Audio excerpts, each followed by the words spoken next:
porque por fin hay un tema interesante, ¿no? Vamos a hablar del sexo y ya nada de zarandajas, de algo que realmente importante, ¿no?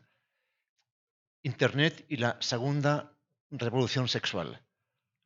Esto implica que ha habido una primera, así que hablemos de la primera para poder después entender el alcance de la segunda, ¿no? Y aún antes todavía hablaré un poco del concepto revolución. La revolución es un fenómeno que se da únicamente en la modernidad y no antes. ¿Por qué? ¿Quién adivina por qué antes no hubo revoluciones? Hubo revueltas. Gente que no aguanta más, no soporta la situación y se levanta contra el poder, contra el soberano, el gobernador, el cobrador de impuestos, ¿no? Pero ¿por qué hay revuelta y no revolución hasta la modernidad? Bueno, la revuelta y la revolución comparten el rechazo del presente que se considera insoportable. ¿Han visto la película Espartaco? Año 61, Kirk Douglas, Jan Simmons, un gran guionista. Ha habido una serie recientemente ya, como es propio del momento presente, con sexo y tal, ¿no? Pero bueno, un preso de guerra convertido en gladiador, gran luchador, esto es año 70 antes de Cristo más o menos, ¿no? Se escapa, va a las montañas, une seguidores, Roma envía contra él diversos destacamentos militares a los que derrota, legiones las derrota. Espartaco marcha sobre Roma. El Senado huye, Roma queda indefensa. ¿Y qué hace Espartaco ante Roma? ¿Qué hacen Pancho Villa y Zapata ante México? Da media vuelta y regresa porque no sabe qué hacer con Roma. No tiene proyecto, programa, ¿no? ¿Cuál era su objetivo? Ya para completar la historia de Espartaco y no enviarles a la cama con incertidumbre. Él quería pasar al norte de África con su gente, allí llevar una vida de campesinos. Y para ir de Italia a África, ¿qué le hacía falta a Espartaco? Pasar por Roma. Barcos. ¿Quién tenía barcos en aquella época? Bueno, Roma no va a darle barcos a Espartaco. Los piratas. Hace un pacto con piratas que, como son piratas, le traicionan y le venden a Roma. Y Espartaco es al final derrotado. Las cruces en la Vía Apia con miles de esclavos muertos. Revueltas de campesinos hasta el siglo XVI, ¿no? Gente que ya no aguanta más tanta opresión y se sublevan y saben que van a la muerte al final, porque no pueden contra el Estado. En cambio, con la revolución hay la idea de un mundo, una sociedad alternativa. En el mundo clásico tradicional no se concibe alternativa. En cambio, el moderno, emancipado, dice, rechazo, descarto el orden presente y voy a idear un nuevo orden. Y por eso en el siglo XVIII, antes de la Revolución Francesa, hay múltiples proyectos de utopía, de sociedad perfecta. Había un hervidero de proyectos de crítica social, de modelos de sociedad perfecta. Y por fin alguien se decide llevar eso a la práctica de modo violento. Es la revolución. Bien, pues ha habido una revolución sexual. ¿Y qué hay de nuevo en esta revolución? El sexo es una realidad natural, eterna.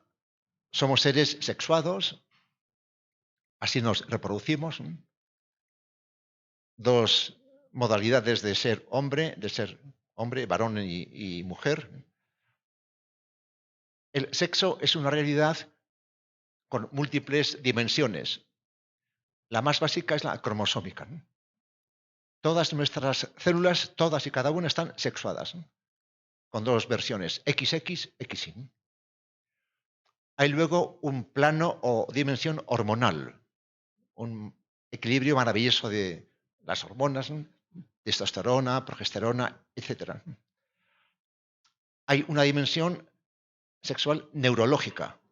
Los sexólogos, que ya es una especialidad asentada, dicen que el principal órgano sexual es el cerebro. Hay una dimensión anatómica, genital, gonadal. Hay una dimensión psicológica, cómo el individuo vive, siente, percibe. Y hay una dimensión social. En toda sociedad ha habido un estatuto, un régimen del sexo. El sexo va ligado a la vida. Misterio de la fecundidad.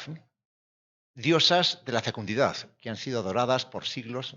Algo radical, esencial, primordial, misterioso, telúrico, poderoso, al que parecemos como sucumbir, muy ligado a la muerte. Si no hubiera muerte, no habría sexo. Y ante el sexo uno como que queda anulado, casi como muerto ante la potencia de ese impulso y de esa pasión. Bien, así se vive el sexo por siglos hasta que llega Freud. Bueno, y el sexo es una función biológica crucial para el grupo, para la perpetuación del grupo. Y enseguida podemos distinguir en toda función fisiológica una dimensión objetiva y otra subjetiva. Objetiva, lo que ocurre en el organismo. Cuando comemos, la ingesta, la boca, los dientes, el esófago, el estómago, diversos ácidos, lo que se aprovecha va a la sangre, el intestino, se expulsa lo que sobra. Una cosa es lo que ocurre en mi organismo, a veces de modo consciente o inconsciente, y otra, lo que yo siento, percibo. En general, el hombre pronto advirtió que el cumplimiento de las funciones lleva aparejado placer, satisfacción. De forma que, dice por ejemplo Aristóteles, de esta forma, así el hombre, buscando el placer, cumple con la función. Si no, igual no lo haría.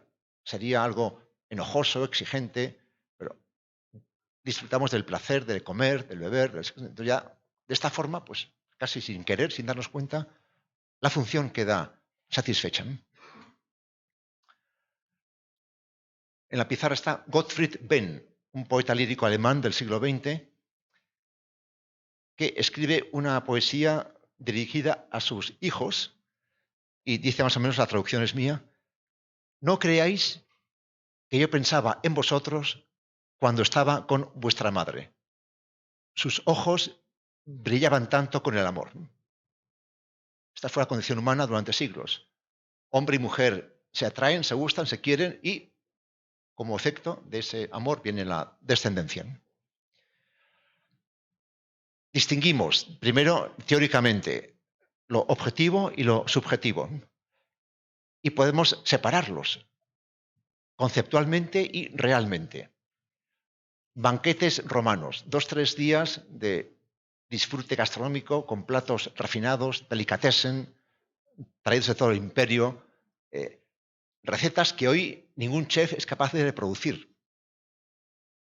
Una manzana dentro de una paloma, dentro de una gallina, dentro de un cordero, dentro de un carnero, y con un corte de cuchillo se corta un trozo de carne de cada animal y de la manzana, etcétera. Cosas con danzas, con música, 2-3 días de espectáculo. Claro, uno no puede comer 2-3 días constantemente, ¿no? ¿Qué hacían los romanos? Provocar el vómito, de forma que disfrutaban el placer gastronómico, pero no se alimentaban, no había ingesta de nutrientes, ¿no? Se quedan con lo subjetivo, ¿no? Un astronauta en su nave espacial dando vueltas en torno a la Tierra lleva unas pastillas con sales minerales, proteínas. Hay nutrición y no hay placer gastronómico, ¿no? O sea, podemos separar la dimensión objetiva de la subjetiva. Lo mismo con la reproducción. Uno puede buscar placer sexual y descartar el embarazo, aborto, o puede hoy, con la tecnología, fabricar, entre comillas, niños probeta en laboratorio sin placer sexual, ¿no? Sin cópula sexual, ¿no? sea, podemos, por tanto, distinguir en la teoría y en la práctica lo subjetivo de lo objetivo, ¿no? Vamos con nuestra revolución sexual en torno a 1900, ¿no? Freud y seguidores, por ejemplo, Wilhelm Reich, Herbert Marcuse. Freud dice que el ser humano es básicamente sexualidad, líbido. Estamos hechos para el placer y placer sexual. Somos máquinas de disfrutar. Aunque realmente en la vida el placer es limitado, escaso, ¿no? Con frecuencia se nos escapa, estamos privados de placer. Eso tiene consecuencias para el individuo y para la sociedad. Hay en juego dos principios: principio del placer y principio de la realidad. Y aparentemente la realidad frustra el placer, ¿no? Porque lo obtenemos muy raramente, muy pocas veces, ¿no? Y esto provoca en el individuo la neurosis, patología psiquiátrica, y en la sociedad provoca la cultura. La cultura es el remedio de la sociedad frente a la frustración. Diría Freud, si no hubiera frustración, seríamos animalitos fornicando todo el día, como las palomas de la ciudad. Se alimentan, copulan y defecan. Ese es todo su plan vital, ¿no? No habría cultura, ni lenguaje siquiera. Animalitos copulando, ¿no? Felices, ¿no? No haría falta ni lenguaje, ni sociedad, ni gobierno, ni Estado, ni leyes, nada, ¿no? La cultura es el sucedáneo del placer frustrado. Aquí hay una visión, por tanto, negativa. El mundo es cruel porque estamos hechos para algo que se nos escapa, se nos priva de condición triste, la del ser humano, ¿no? Freud, que era un brillante escritor, tuvo una influencia enorme, ¿no?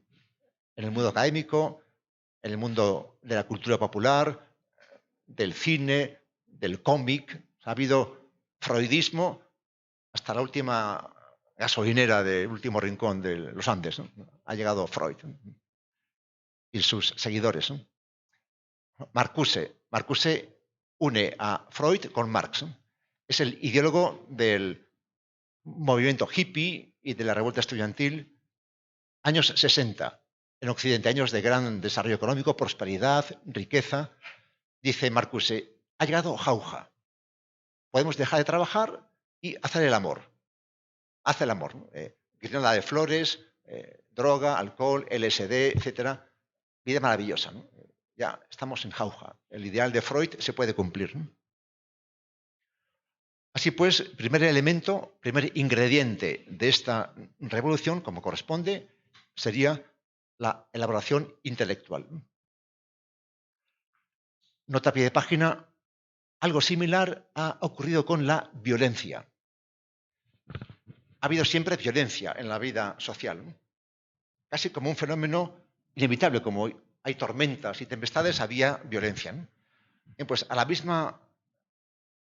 en el mismo tiempo de Freud, alguien lleva a cabo esa operación de exaltación y de teorización con la violencia, que es Georges Sorel. Es el teórico de la violencia como recurso estratégico, herramienta política, etc. Ahí beben todos los grupos de terroristas y demás, ¿no?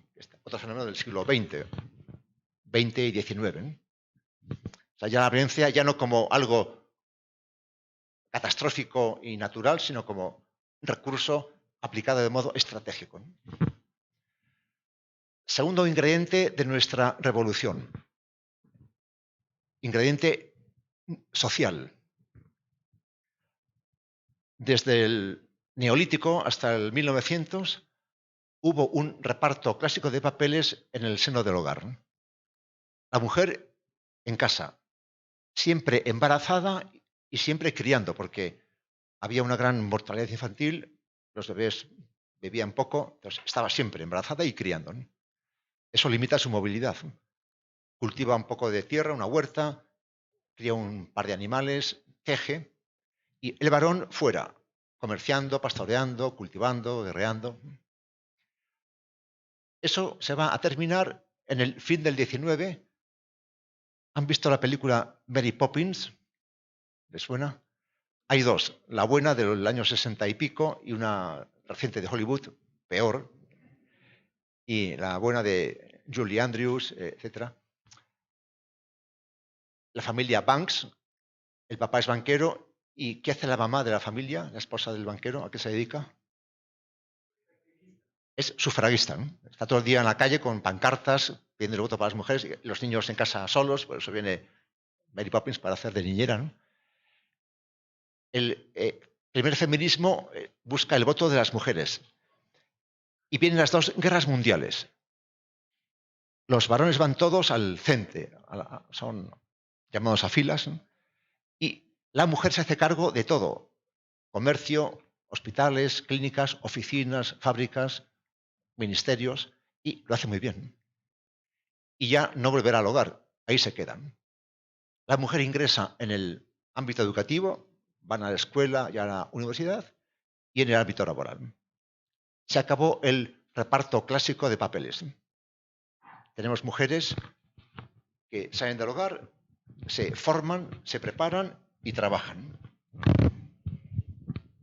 Bien, tercer ingrediente de esta revolución, asociado a una señora, Margaret Sanger.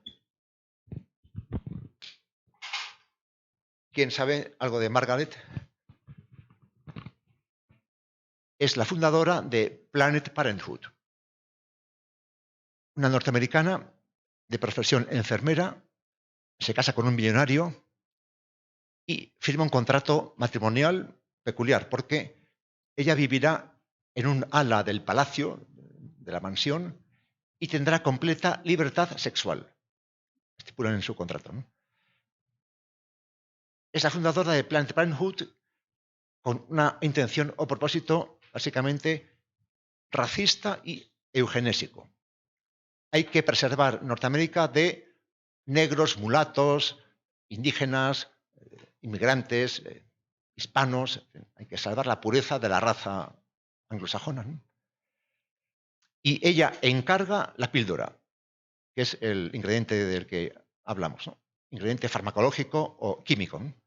Una fiesta social en Nueva York, año 58, alterna con un par de científicos y les plantea, ¿no se les podría hacer una píldora que tal, tal, tal? Pues sí, bueno, pues ahí van unos millones para que... Y el año 61 la píldora está en el mercado, ¿no? Y es un fenómeno mundial. Nota a pie de página para cultura tipo concurso televisivo o radiofónico. En torno al año 2000, una revista norteamericana hizo algo típico, que es buscar y encontrar la palabra que definía el siglo XX. Hablan con expertos, hacen encuesta de lectores, típica operación de como se busca cada año la palabra del año, la persona del año, pues la palabra del siglo. Ganó la palabra televisión y después ocuparon la segunda y tercera plaza bomba atómica y píldora. Creo que está bien visto, ¿no? Que define nuestro siglo XX la televisión, la bomba atómica y la píldora, ¿no? Fenómeno planetario, ¿no? Con lo cual, la mujer está emancipada, liberada. Ella deja el hogar, estudia, trabaja. Freud la anima a vivir el sexo sin trabas, sin limitaciones, disfruta. Quien no lo haga es idiota, estamos hechos para eso. Pero claro, ella queda embarazada, ¿no? Ella paga los platos. Pero de repente con la píldora se le promete el control sobre la fisiología. Sexo libre, sin trabas y sin embarazo. Fabuloso, ¿no? Negocio mundial, la píldora. Así pues, vamos teniendo el elemento ideológico, intelectual, el elemento social, el elemento farmacológico, químico. Nos queda un cuarto elemento que va a determinar esta revolución. ¿De qué elemento puede tratarse? Algo de gran incidencia en nuestro tema y que no existía antes del siglo XX. Pornografía. Bueno, los medios de comunicación de masas. Primero el cine, después la televisión, la publicidad, la moda y hoy Internet. Todo eso está lleno de sexo. Y eso no había antes del siglo XX, es una novedad del siglo XX. Por ejemplo, la moda. El autor sobre moda más importante de la actualidad, el máximo experto, es un francés, Gilles Lipovetsky, un brillante analista del fenómeno. Obra clásica, El imperio de lo efímero. Tengo un amigo en Madrid que tiene un perro del hogar, que solo bebe agua si ve que sale del grifo. O sea, si no ve que sale del grifo, no la veo. Pues está bien, yo solo bebo el agua que yo mismo me he procurado y sé de dónde viene, ¿no? Bien, Lipovetsky, El imperio de lo efímero. Dice Lipovetsky, la historia de la moda en el siglo XX es la historia del desnudamiento del cuerpo femenino. 1900, mujer tapada del cuello a los pies, ¿no? Un varón mirón, que era ver algo que podía hacer, ir a la parada del tranvía, ver a la mujer subir al tranvía para atisbar los tobillos, por ejemplo, es lo que podría intentar, ¿no? Año 2000, todo a la vista, ¿no? El cuerpo femenino desnudado.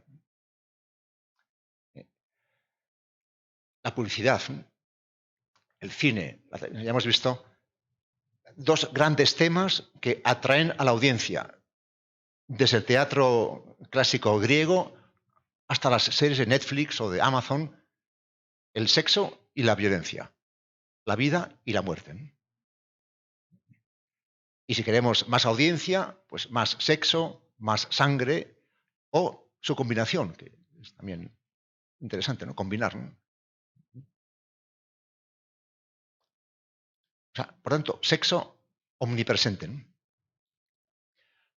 Y aparece en este contexto de los medios Internet, ¿no?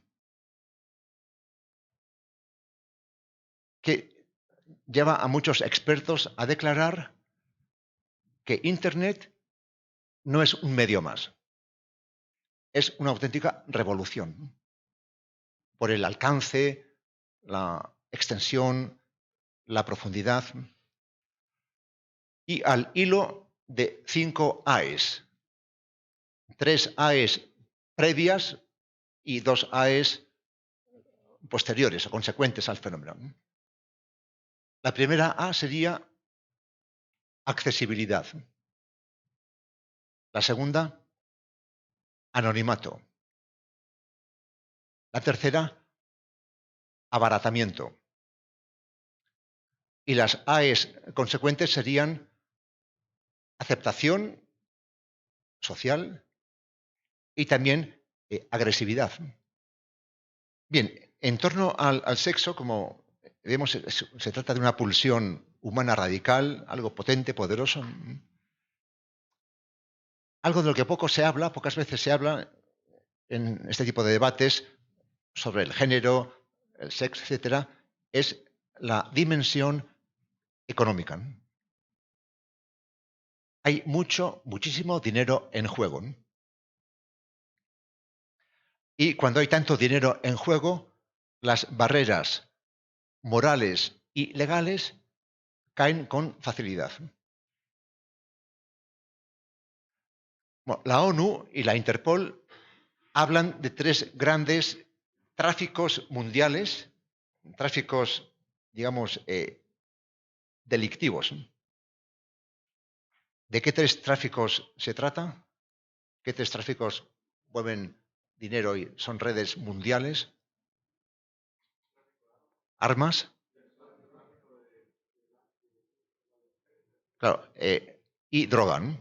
Armas, droga y sexo, donde entraría el tráfico de mujeres, trata de blancas, pedofilia, turismo sexual, la pornografía, etcétera. 3 tráficos que son millonarios. La pornografía, primero en el cine. En California había dos valles destacados, ¿no? Silicon Valley, donde nace toda la tecnología de informática y de Internet, etcétera, y está luego el valle de la pornografía, de las productoras de cine pornográfico, docenas, que producían al año varios miles de películas.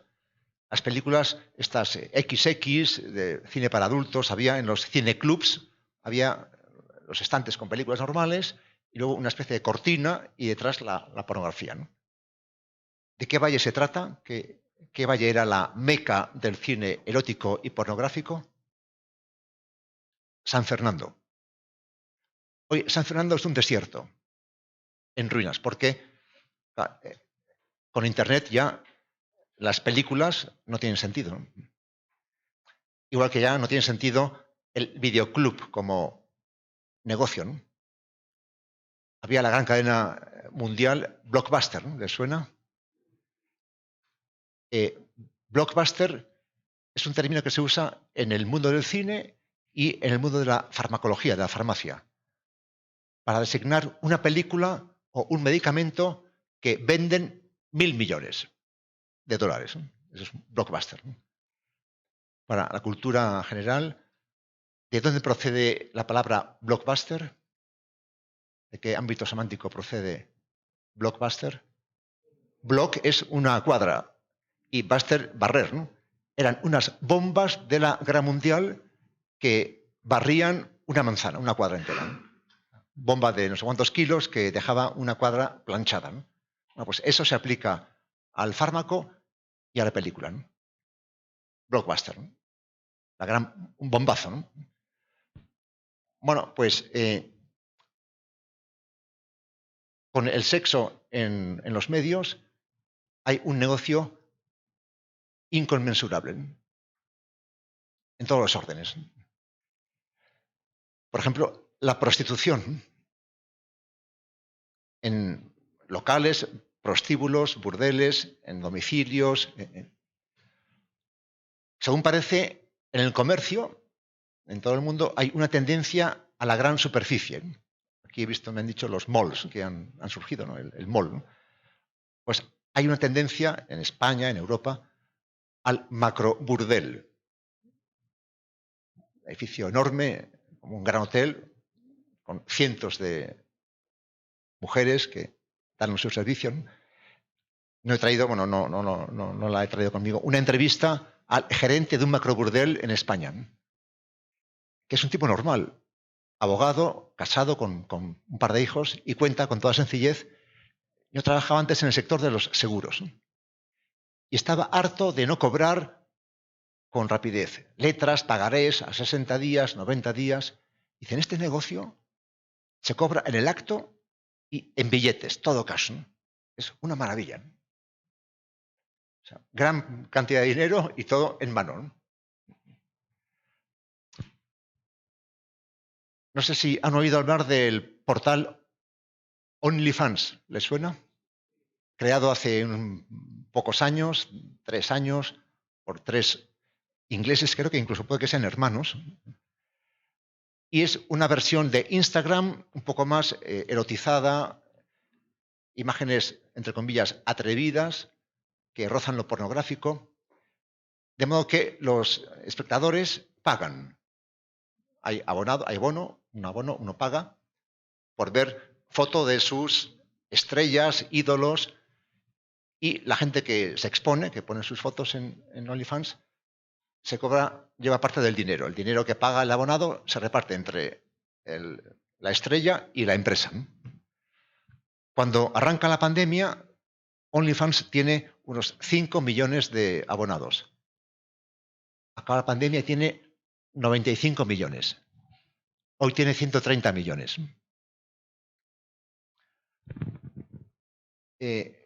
Envié a Felipe, me parece, un vídeo mío de 12 minutos, que es mi discurso en el acto de graduación de mi facultad en mayo de este año, 12 minutos.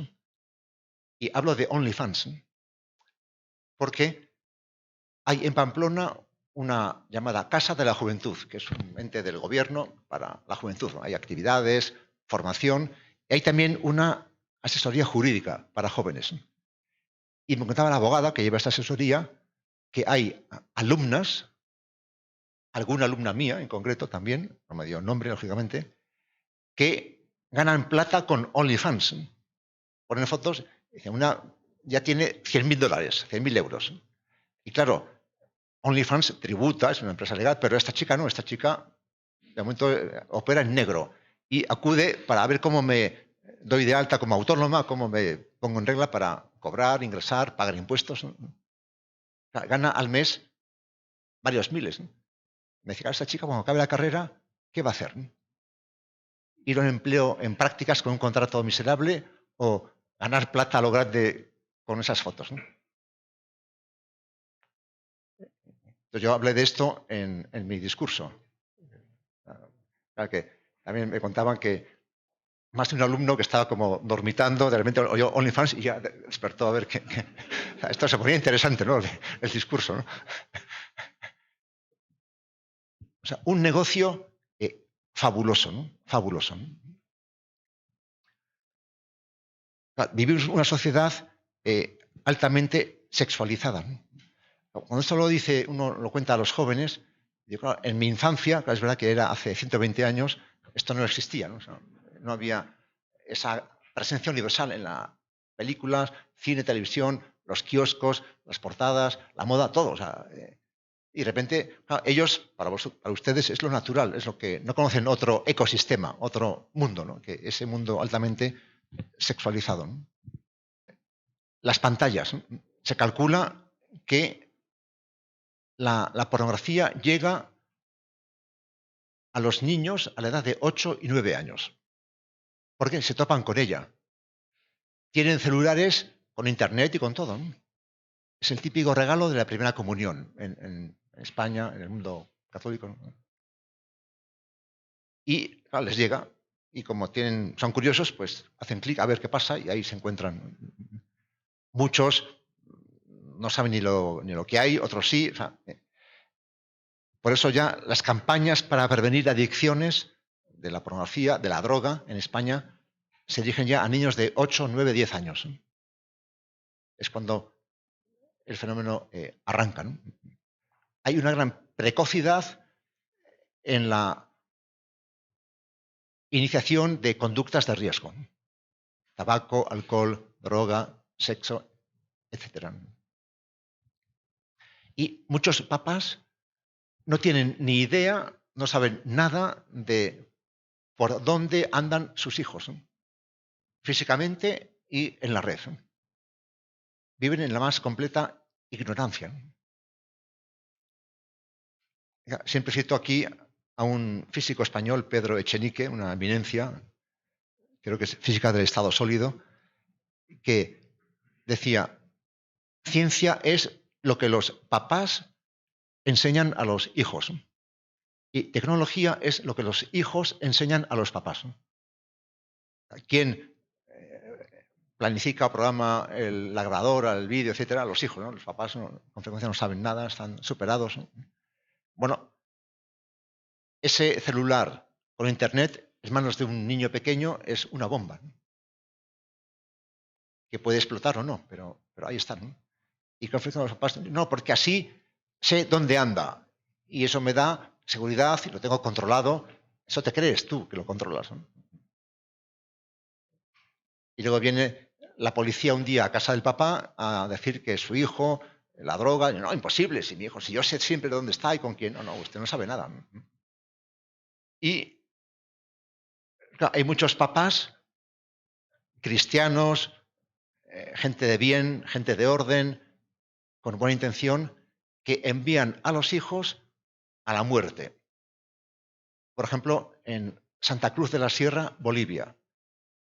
Es una costumbre ya en los colegios buenos, colegios, el alemán, el franco, el international, o sea, los mejores colegios, ya es tradición el viaje de promoción, de fin de bachillerato, de 9 días a Cancún. ¿Con qué programa? Alcohol. Playa, sol y alcohol. Y si queda energía, sexo, pero de entrada, alcohol hasta ayer. Porque ya hoy día no toman alcohol, para desgracia de los guías locales que son los que proveían de alcohol. Hoy toman cristal, droga dura, ¿no? Y la gente vuelve destrozada, ¿no? Muchos ya para siempre. Y los papás preocupados, bueno, pero es que claro, si van todos, si el mío no va, sería raro. O sea, bueno, usted, papá, si usted es un papá liberal y despreocupado, perfecto, ¿no?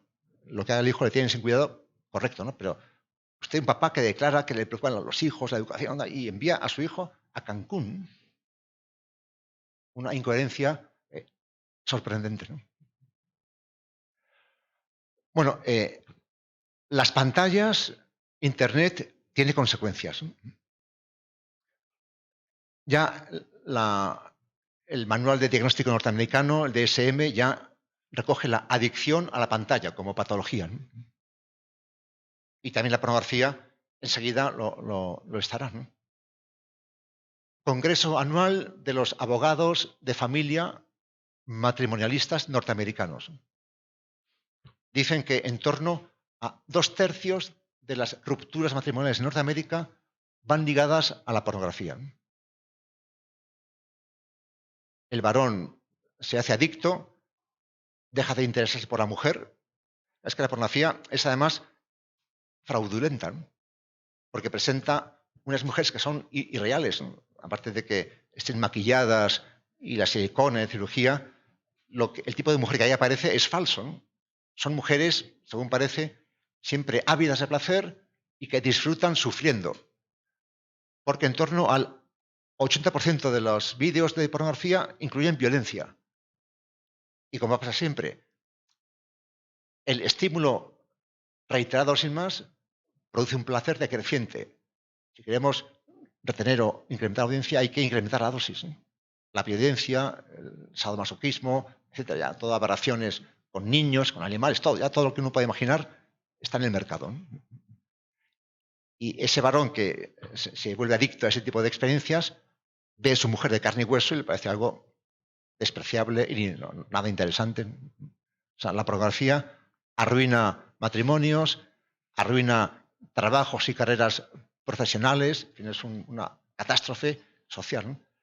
Hace unos días, varias senadoras francesas de todos los partidos, mujeres, han presentado un informe ante el Senado para pedir que se considere una emergencia nacional y el gobierno adopte medidas contra la pornografía, para contenerla, limitarla, prohibirla, etc. Bien, he cumplido el tiempo previsto. Vamos a tomar un respiro y seguimos después con el coloquio, ¿no? Mucho gusto, Erasmo Portillo, mi nombre. Fíjese que aquí hay un fenómeno que la verdad es que es bien crítico en términos culturales, pero también cómo afecta el núcleo de la familia, porque estar tan cerca de Estados Unidos y habiendo tanta desigualdad en cuanto a como país, para que usted se haga una idea, hoy las remesas que le llamamos nosotros, que son los ingresos o los envíos de dinero de hondureños en Estados Unidos a Honduras, 35% del PIB hondureño. un poco, bueno, menos, sí, 20, 25 está allá, que para que dimensionemos son 26, 27 millones de dólares diarios. Y respecto a hace 2 años, incrementó en un 8%, no, 12%. Uno puede ir a bastantes pueblos y hoy ya en la zona urbana, uno puede ir a barrios, colonias, y ya hay colonias enteras donde ya no está el hombre de la casa, ¿verdad? Porque migró. Y hay pueblos enteros donde no hay hombres. Y no estoy exagerando, de verdad, hay pueblos donde ya no hay hombres.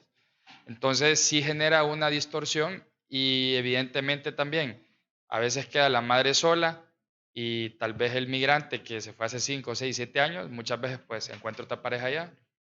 Aquí la madre también logra encontrar otra pareja, después entran los problemas de que si violaciones, que si incesto, que si mil cosas, ¿verdad? Entonces lo conecto esto desde la parte del tema del sexo. ¿Y cómo está visualizando usted eso? Porque también en Europa el tema de la migración es algo fuerte. y cómo ese fenómeno de la migración también ya está siendo un tema grave en este siglo XXII, ¿verdad? Por decirlo así. ¿Y cómo lo está visualizando? Yo sé que la pregunta tal vez es un poco Bueno, general, o sea, pero es muy amplia sí, y mezclas fenómenos un poco heterogéneos, ¿no? Una cosa es la emigración,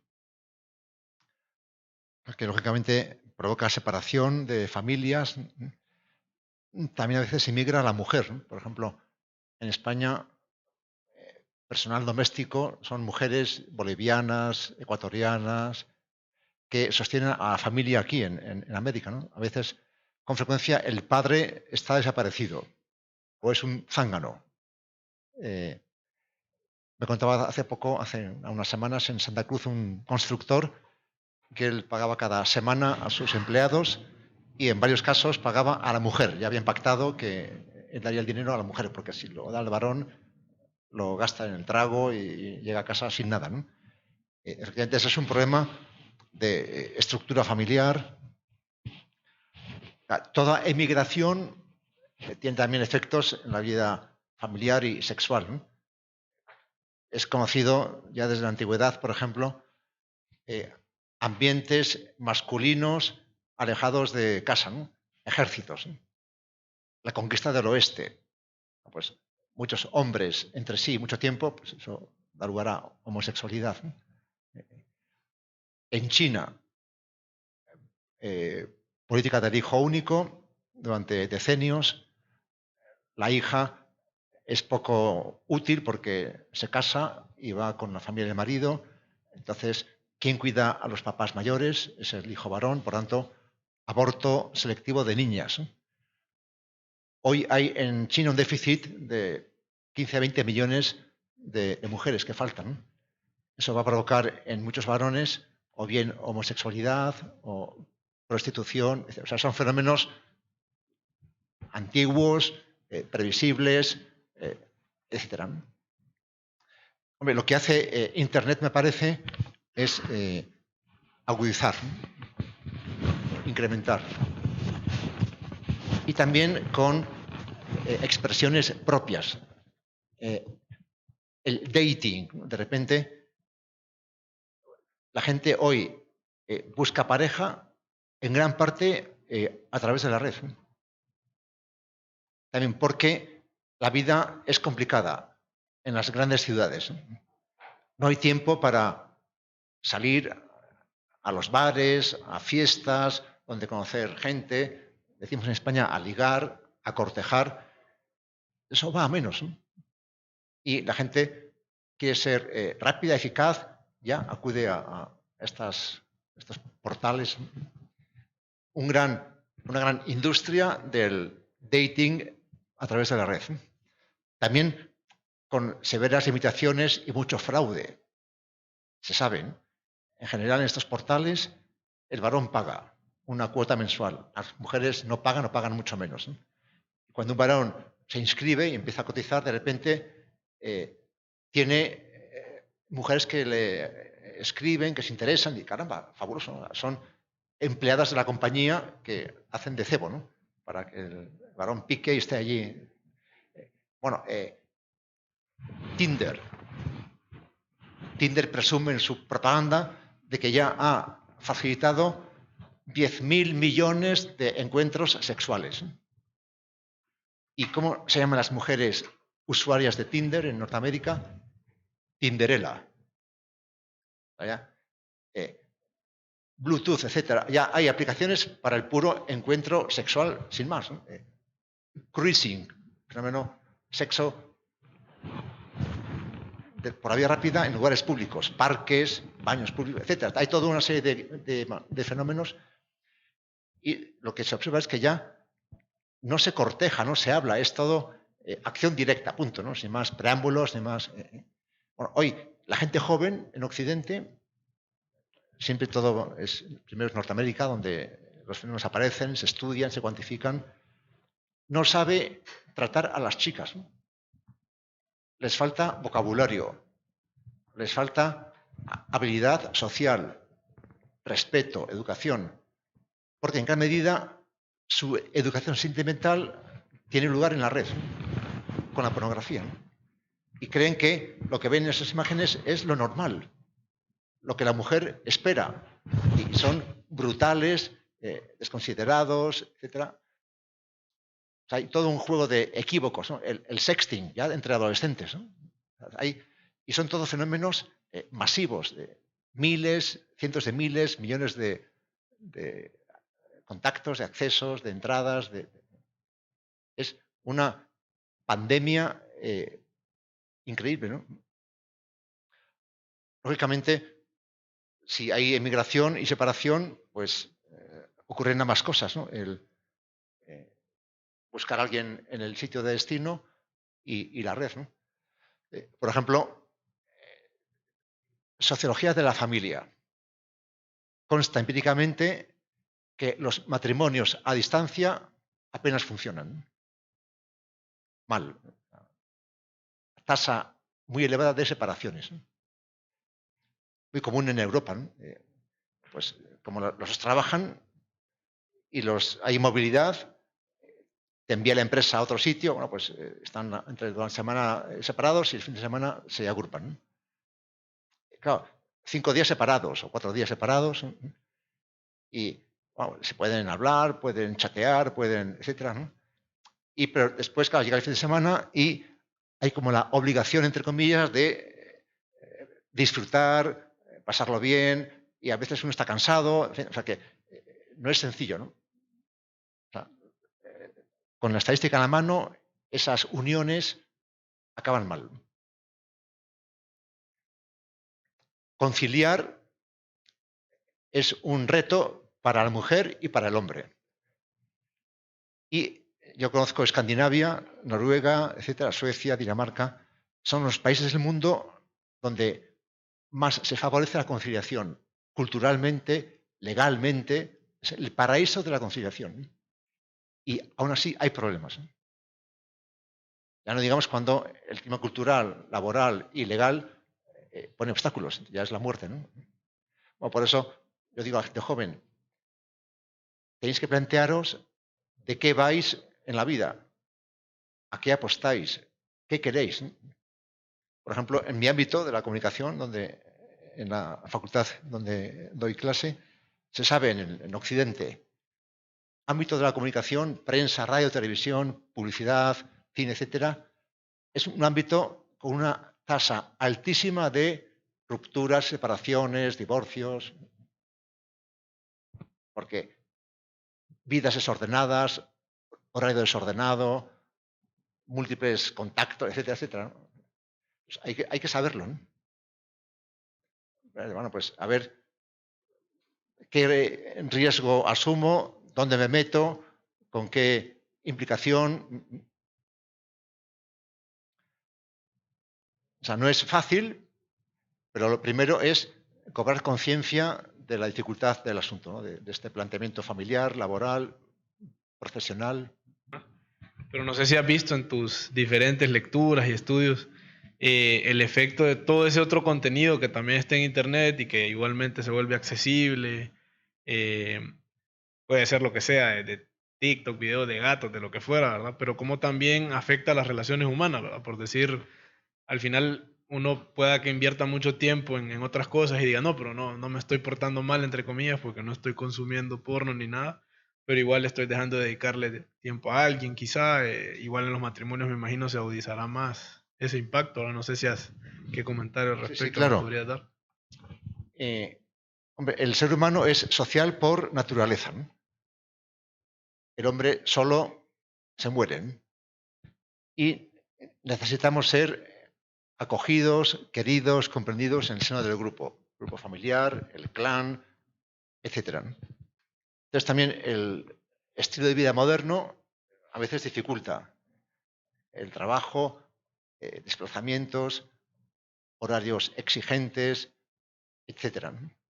Entonces, bueno, pues mucha gente encuentra salida, refugio, escape en la red, ¿no?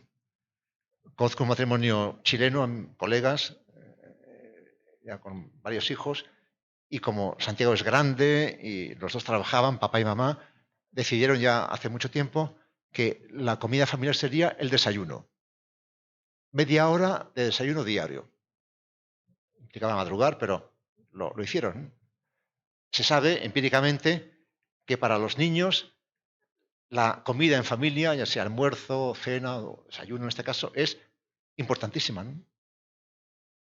Para aprender a convivir, a socializar, a conversar, a discutir y reconciliarse, para adquirir vocabulario, por ejemplo. O sea, eso está todo medido. O sea, quien come en familia tiene más vocabulario, más habilidad social, más todo, ¿no? O sea, es una cascada de beneficios. La red es engañosa porque nos da a entender que tenemos miles de amigos. Y uno ahí, y si uno me falla, aparece otro, ¿no? Y claro, los portales de dating, bueno, voy pasando, o Instagram, o Tinder, voy pasando candidatos, ¿no? Miles, bueno, pues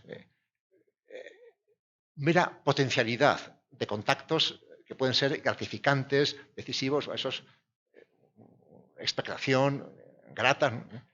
Con frecuencia uno disfruta más de la expectación previa que del hecho real, ¿no? Uno va a ir al cine, hay 12 salas, un momento mágico. Bueno, ¿qué elijo? Puedo elegir 12 películas. Bueno, ya después uno entra, igual se equivoca y se aburre y lamenta no haber ido a la otra, pero el momento previo es fabuloso, ¿no? Uno disfruta más de la víspera que de la fiesta propiamente dicha, ¿no? Etcétera. Eso es muy conocido, ¿no? Entonces, la red puede dar la falsa ilusión de que tengo amigos múltiples, de que no estoy solo, de que me quieren, me apoyan, me comprenden. También en la red uno puede engañar, ¿no? Un perfil amañado, uno crea una identidad ficticia, ¿no? Porque el cara a cara es mucho más comprometido, ¿no? También más rico, ¿no? Ya, por ejemplo, en Europa la gente joven no llama por teléfono apenas, ¿no? Porque se considera intrusivo, agresivo. Envía un mensaje, ¿no? De WhatsApp o lo que fuere, ¿no? Pero ya llamar por teléfono es como un ataque a la intimidad de otros. Hay miedo a incomodar, a verse rechazado. Y por eso mucha gente tiene miedo al cara a cara, ¿no? En estos portales de dating, muy pocos pasan al cara a cara porque el cara a cara es arriesgado, ¿no? Y hay que dar de manifiesto que soy bajito y más gordo de lo que dice la foto y que tal y que, etcétera. Uno se arriesga. Entonces, en la mera potencialidad se vive de maravilla, ¿no? Y se puede prolongar literalmente porque no hay límite de contactos, de nombres, Lo mismo con el sexo y la pornografía, ¿no? Una imagen, ya otra, que uno puede estar siempre buscando novedades. Por eso hoy mucha gente se vuelve inhábil, incapaz para la amistad, para el amor. No tienen competencias sociales elementales, ¿no? De trato, de respeto, de consideración, de atención. O sea, para empezar, mirar a los ojos, ¿no? Mirar a la cara al otro, ¿no? Bueno, hoy vemos en tantos lugares de ocio, cafeterías, restaurantes, etcétera, parejas, familias, amigos, todos cada uno con su pantalla, ¿no? ¿Para qué salen, no? Si están cada uno enfrascado en su pantalla, ¿no? Yo contaba esta mañana a padres jóvenes, el bebé viene al mundo, nace y encuentra acomodo en los brazos de la madre, que es el mejor lugar para estar, ¿no? Y la madre achucha al bebé, decimos en España. Lo besa, lo acaricia, le habla, se lo comería a besos. Y ese hablarle es esencial para que el bebé aprenda a hablar después, ¿no? Bueno, y el juego de las miradas, ¿no? En brazos, bueno, siempre con la izquierda, ¿no? Cerca del corazón, en el cochecito, la mamá empuja el coche y va mirándole. Hoy hay muchas mamás que defraudan a los bebés y les privan de la mirada, porque ¿qué hacen? Mirar el celular, ¿no? Empujan el coche y viendo la pantalla, ¿no? El bebé en brazos, igual con el biberón y viendo la pantalla.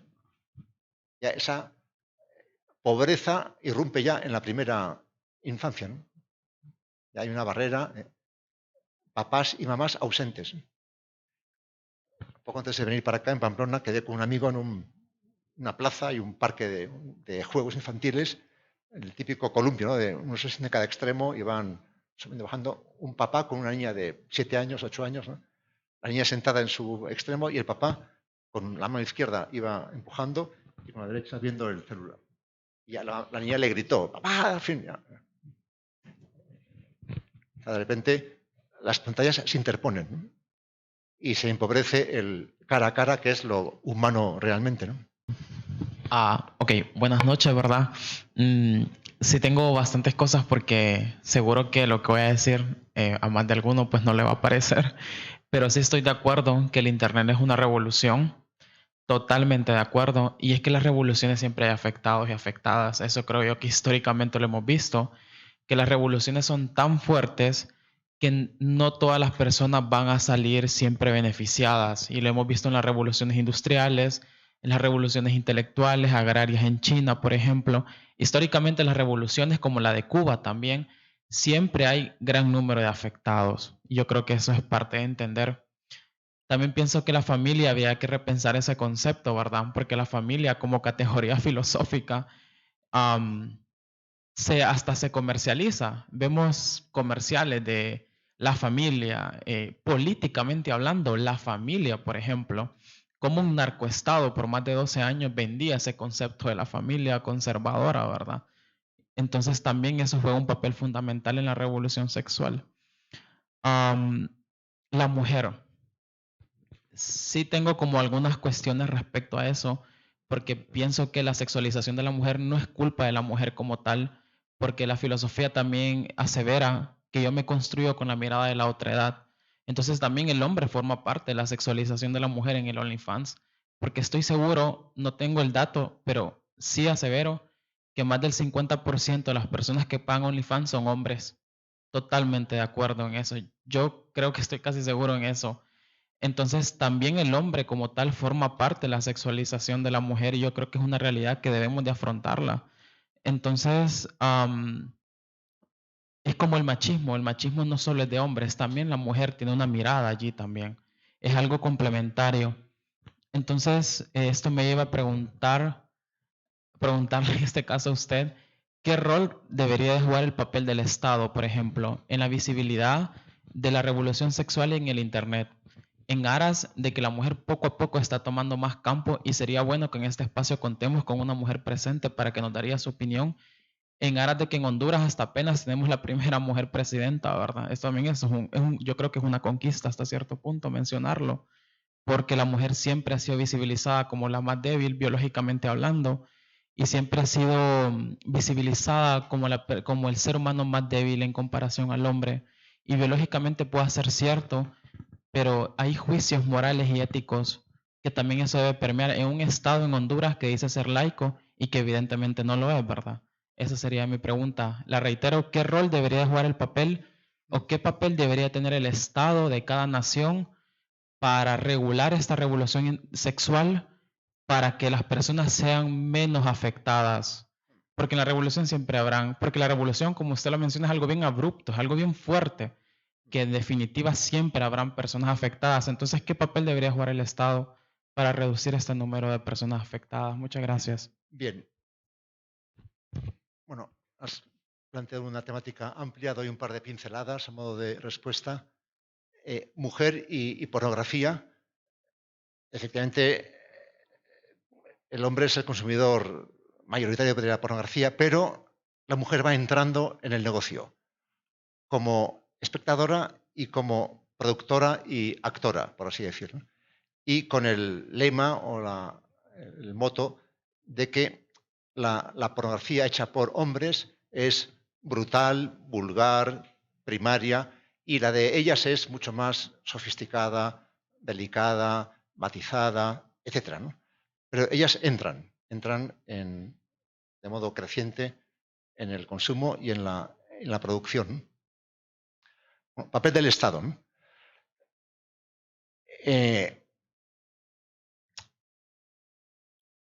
Por ejemplo, yo distinguiría, hay que distinguir planos. El plano de las costumbres, el plano de la ética y la moral, el plano del derecho, ¿no? Por ejemplo, me parece que lo que hagan dos adultos de cualquier sexo en la cama es algo que no interesa al Estado. Tendrá relevancia moral, pero no debe tenerla legal. Y por eso está bien que se despenalice legalmente la homosexualidad. Eso es un avance de civilización. El Estado no pinta nada en el dormitorio de la gente, ¿no? Mientras mi conducta no tenga relevancia pública, el Estado debería estar al margen. Otra cosa es el derecho penal y el delito. Aquí hay también, en mi opinión, fenómenos paradójicos. Por ejemplo, Obama en 2016, antes de entregar el poder a Trump, libró una ofensiva nacional contra el delito sexual en el campus, con el lema famoso No sex without yes, que ha pasado a Europa también. Sí es sí, etc. ¿no? Todo sexo no consentido de modo expreso se considera delito, agresión, etc. ¿no? Códigos penales que se adecúan a esa máxima, ¿no? En Norteamérica el asunto se daba en el campus, en concreto en los colleges y en las hermandades o fraternidades, ¿no? Violación, agresión. Y como pasa con frecuencia con debates públicos, hay un par de casos concretos que lo desencadenan, lo alimentan. Un caso de relevancia nacional fue el de una chica, una estudiante universitaria, que de repente amanece una mañana en una cama, en una habitación que no es la suya, despierta, no sabe dónde está, aparece un chico, oye, ya estás despierta, ¿quieres tomar desayuno? Sí, sí, por favor, dale desayuno. ¿Te llevo a tu casa? Sí, sí, porque no sé dónde están. Y la chica luego denuncia al chico por violación. Bueno, igual hubo, no sé si un viador te da a desayunar y te lleva a casa. Bien, ese fue un asunto debatido en el Congreso, etc., ¿no? Bueno, perseguir a toda costa la agresión sexual en los campus, ¿no?